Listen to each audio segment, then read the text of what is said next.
नमस्कार. रॉयल कारभारीने आपल्या चॅनलवर तुमच्या सगळ्यांचे स्वागत करते.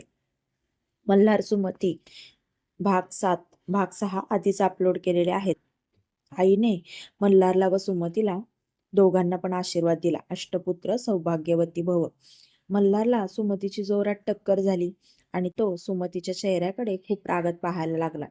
पण सुमतीचं आजचं रूप त्याला तिच्याकडे बघण्यासाठी भाग पाडत होतं. तिचं सौंदर्य, तिचा निरागसपणा, त्याच्यावरून त्याला त्याची नजर हटवावीशीच वाटत नव्हती.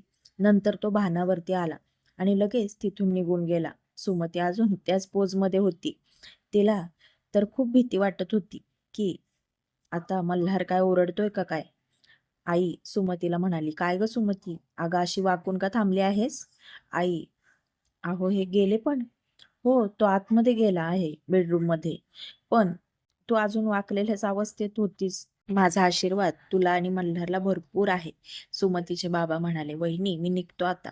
सुमती बाबांना म्हणाली, बाबा थांबा ना अजून थोडा वेळ, नाहीतर उद्या जावा. सुमती पहिला असं म्हणायचे, लेकीला एक बाळ झाल्याशिवाय लेकीच्या घरचं पाणी सुद्धा बापाने प्यायचं नसतं. पण आता तसली पद्धत राहिली नाही. पण बाळा, थोडंसं शेतीचं पण लक्ष द्यायला पाहिजे ना. तुझ्या आणि वहिनींच्या आग्रहाखातर आलो ना मी, आणि आता मला निघावं लागेल आणि मल्हारला सुद्धा सांगून येतो. आई बाबांना म्हणाली, भाऊजी तुम्ही इथेच थांबा, मी मल्हारला बोलवते. आईने मल्हारला आवाज दिला. मल्हार सुद्धा बाहेर आला आणि म्हणाला, मल्हार अरे काकांच्या पाया पड, ते निघाले आहेत.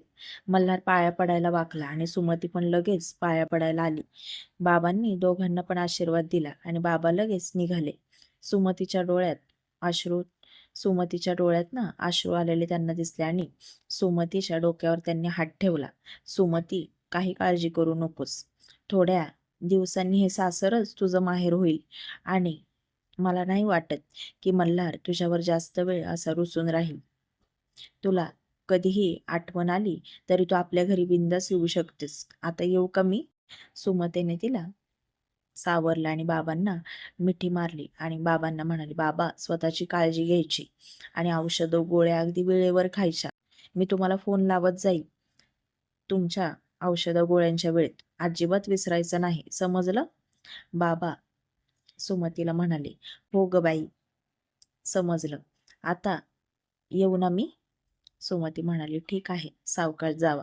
बाबा म्हणाले, हो, पोचल्यावर मला फोन लावा. बाबा म्हणाले, लावतो. आणि ते गेले. सुमतीने सगळं आवरायला घेतलं आणि मल्हारला आणि तिला उपवास पण सोडायचा होता. मल्हार आईला म्हणाला, आई अजून किती वेळ उपवास पकडायचा आहे?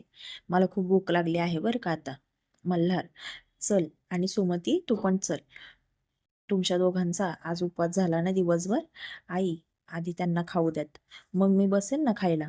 आई म्हणाले, अजिबात नाही, उपवास जोडीने केलात ना, मग जोडीनेच उपवास सोडायचा, समजलं?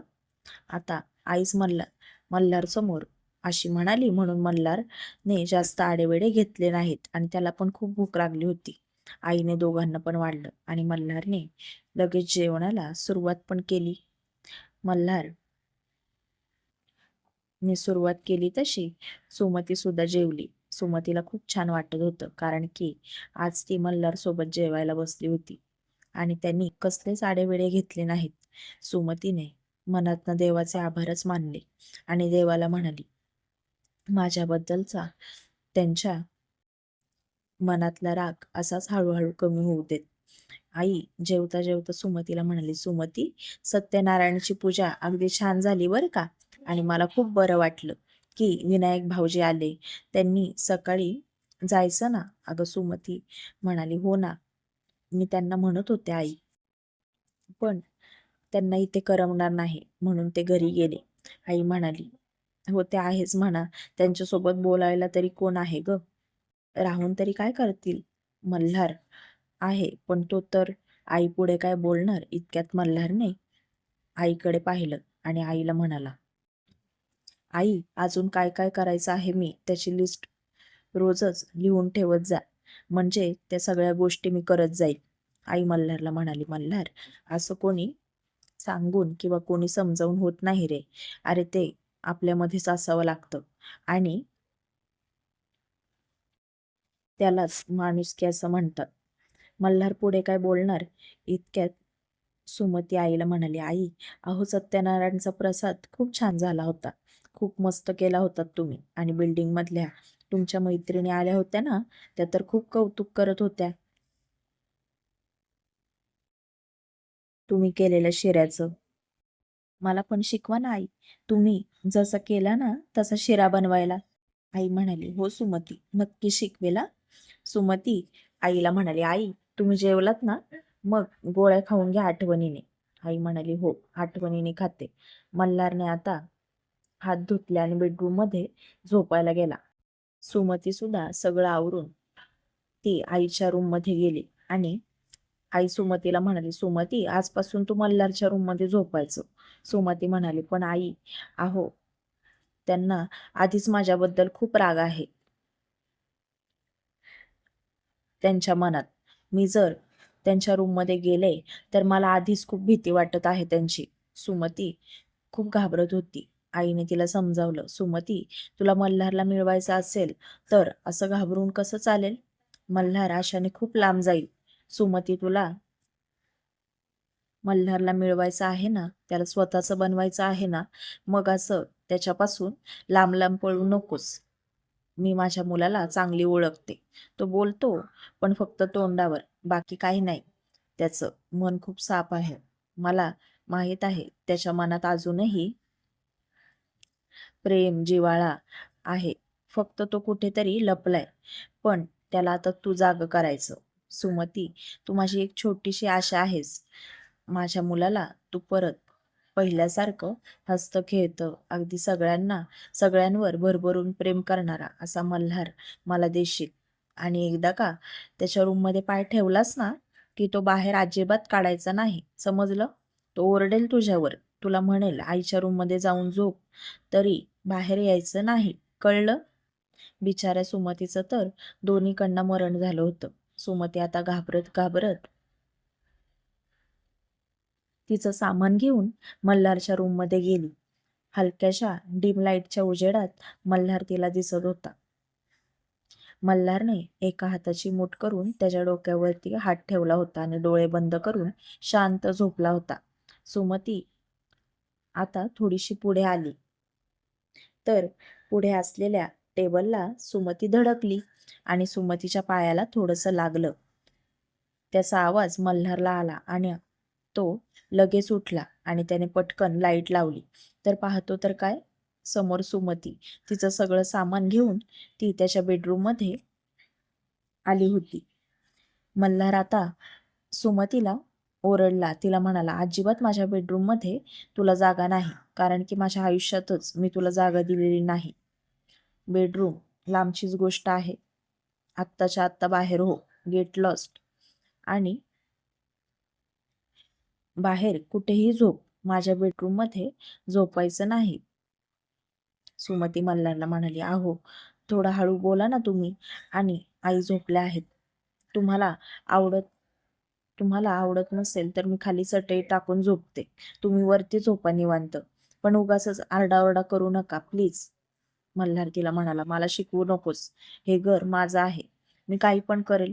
आणि तुला मी म्हणतोय ना, जा इथून, मग जात का नाहीस तू? मघाचपासून तुला जा म्हणतोय ना मी. मल्हारचा आवाज आता वाढला. फार बाहेरपर्यंत मल्हारचा आवाज येत होता. सुमती आता घाबरली आणि थोडीशी मागे सरकली आणि भिंतीला धडकली आणि तिच्या डोळ्यात ना अश्रू आले. मल्हार तसाच रागात पुढे आला. तो रागात तिच्याजवळ आला आणि तिच्या दंडाला जोरात पकडलं. इतकं जोरात पकडलं की सुमतीला आता खूप त्रास व्हायला लागला आणि ती रडायला लागली.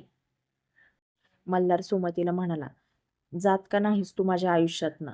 स्वप्नात सुद्धा मला वाटलं नव्हतं की मी तुझ्यासोबत लग्न करेल. सुमती, मला तू अजिबात आवडत नाहीस, समजलं? तुझा आणि माझा काहीच संबंध नाही, असं म्हणाला आणि रागात आईच्या बेडरूमकडे गेला.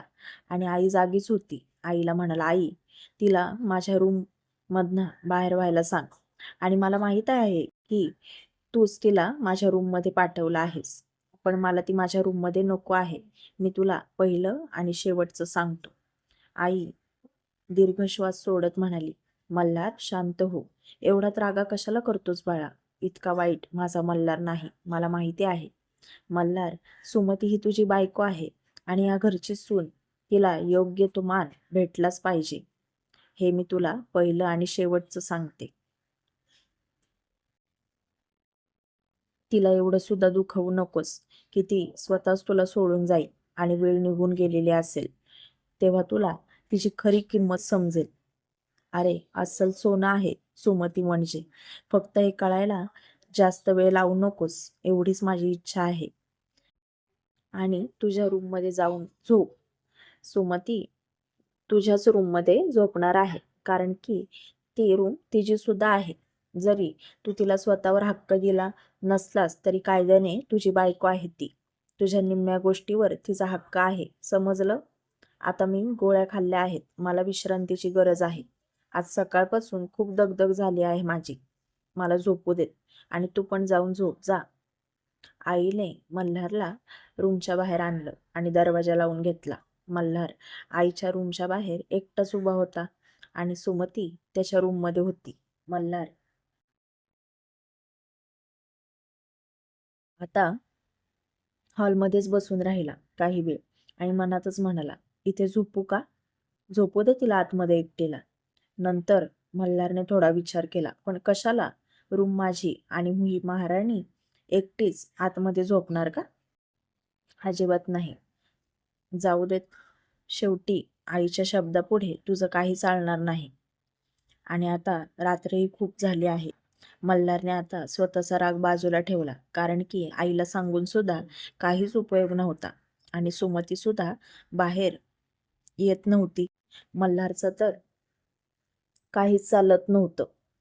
मल्हार रूममध्ये आला तर पाहतो तर सुमतीने खाली पांघरून टाकलं होतं आणि ती आधीच खाली झोपली होती. मल्हार एका बाजूने बेडवरती आला आणि तो पण झोपी गेला. सुमती तर त्याला काहीच बोलली नाही, पण त्याचं वागणं तिच्या खूप जिव्हारी लागलं होतं. दुसऱ्या दिवशी सकाळी सुमतीला लवकर जाग आली आणि तिने पटकन बाथरूममध्ये जाऊन आंघोळ केली घाईघाईमध्ये आणि नेमके कपडे आतमध्ये न्यायचेच विसरली. अंघोळ झाली आणि बघते तर काय, तिने कपडेच नाही आणले आणि डोक्यावरती हात मारून घेतला. अरे बापरे, आता आईंना आवाज देऊ का? पण आई सुद्धा झोपलेल्या असतील, मीच लवकर उठले आहे. सुमतीने थोडंसं दार उघडलं आणि मल्हार झोपेत आहे का ते पाहिलं. मल्हार झोपलेलाच होता. सुमती आता म्हणाली, आता अशीच हळूहळू जाते, हे झोपलेले आहेत. सुमती अगदी दबक्या पावलाने बाहेर आली. सुमतीने केस धुतले होते. सुमतीने पटकन टॉवेल काढला आणि घाईघाईत अंग पुसायला लागली. एक एक कपडा अंगावरती घालायला लागली. तिच्या ओल्या केसांचं पाणी नेमकं मल्हारच्या चेहऱ्यावर पडलं आणि मल्हारला लगेच जाग आली. मल्हार काय बोलणार इतक्यात समोरचं ते दृश्य मल्हार पाहतच राहिला. सुमतीच्या त्या नाजूक हालचाली, तिचे लांब सडक केस आणि तिची गुबगुबीत पाठ. मल्हार तर तिच्याकडे एकटक पाहत राहिला. मग मल्हारने त्याची नजर थोडीशी खाली गेली. इतक्यात सुमतीने पटकन मागे वळून पाहिलं. मल्हारने लगेच डोळे बंद केले. परत सुमती समोर बघून कपडे घालायला लागली. मल्हारने परत हळूच डोळे उघडले आणि परत तिला न्याहाळायला लागला. सुमतीचे आता कपडे घालून झाले होते. तिने तिचे ओले केस मानेवरून पुढे घेतले आणि केस झटकायला लागले. मल्हार तिचं सौंदर्य पाहून क्लीन बोर्डच झाला होता आणि तिच्याकडे एकटक पाहायला लागला. सुमतीने आता पटकन मागे पाहिलं तर मल्हार तिच्याकडेच पाहत होता. सुमती आता खूप घाबरली आणि तिने टॉवेल उचलला आणि बाहेर निघून आली, डायरेक्ट किचनमध्येच. आणि मनातच म्हणाली, हे जागे होते की काय? आणि मी अशीच बाहेर आलेली, हे यांनी पाहिले का काय? देवा, असं जर झालं असेल ना, तर मला तर आता त्यांच्या समोर जायला सुद्धा खूप लाज वाटणार आहे. सुमती, काय तू? मल्हार पण थोडा ओशाळला आणि त्याला सुद्धा आता जाग आली होती. तो खाली एक्सरसाइज करायला गेला. सुमती तर त्याच्यासमोर आलीच नाही. तो आला तर लगेच बाथरूममध्ये गेला आणि आंघोळ करून त्याचा आवरूनच बाहेर आला. घरात आज आई नव्हती, कारण की आई सकाळीच देवळात गेल्या होत्या. सुमती आणि मल्हार दोघेच घरात होते. सुमतीला आई जाताना सांगून गेल्या, मल्हारला नाश्ता दे आणि तू पण करून घे. मला मंदिरात ना यायला उशीर झाला तर माझी वाट पाहू नकोस. सुमती म्हणाली, ठीक आहे आई. मल्हार बाहेर आला त्याचा आवरून आणि आईला आवाज द्यायला लागला, आई ब्रेकफास्ट तयार आहे का? सुमतीने लगेच बटर लावून ब्रेडचे स्लाइस बाहेर आणले आणि त्याच्या समोर ठेवले. मल्हार सुमतीला म्हणाला, आतमध्ये ऍपल असेल तर आण. आणि आई कुठे आहे? दिसली नाही मला सकाळपासून. सुमती म्हणाली, अहो त्या मंदिरात गेल्या आहेत. बरं ठीक आहे. सुमती आत गेली तशी मल्हारने परत तिच्याकडे वळून पाहिलं. मल्हारला काय होत होतं त्याचं त्यालाच कळत नव्हतं. तो सुमतीकडे आता ओढला जात होता. सुमती तिथेच उभी राहिली आणि त्याला ऍपल कापून द्यायला लागली. मल्हार सुमतीला म्हणाला, आई खाऊन गेली आहे का?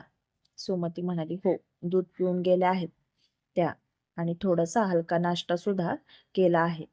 ठीक आहे. सुमती त्याच्याशी बोलण्याच्या नादात सुमतीच्या बोटावरती पटकन सुरी आली आणि तिचं बोट कापलं आणि बोटात ना खूप रक्त यायला लागलं. सुमती तशीच ओरडली, आई ग. मल्हारची नजर तिच्या कापलेल्या बोटावर गेली आणि मल्हार लगेच उठला आणि तिचा हात हातात घेऊन तिचं बोट मल्हारने लगेच तोंडात घेतलं. सुमतीला तर आता खूपच कसं तरी व्हायला लागलं. वेदना होत होत्या, पण मल्हारच्या त्या स्पर्शाने तिला तर त्या दुखण्याचं काहीच वाटत नव्हतं. मल्हार तिला ओरडला, बावळट, लक्ष कुठं असतं तुझं? केवढं कापलं आहे तुला? सुमती त्याच्या हातातून हात काढत म्हणाली, अहो काही नाही झालं एवढं. तुम्ही बसा, ब्रेकफास्ट करून घ्या. मल्हार तिला म्हणाला, एवढं काही नाही झालं काय?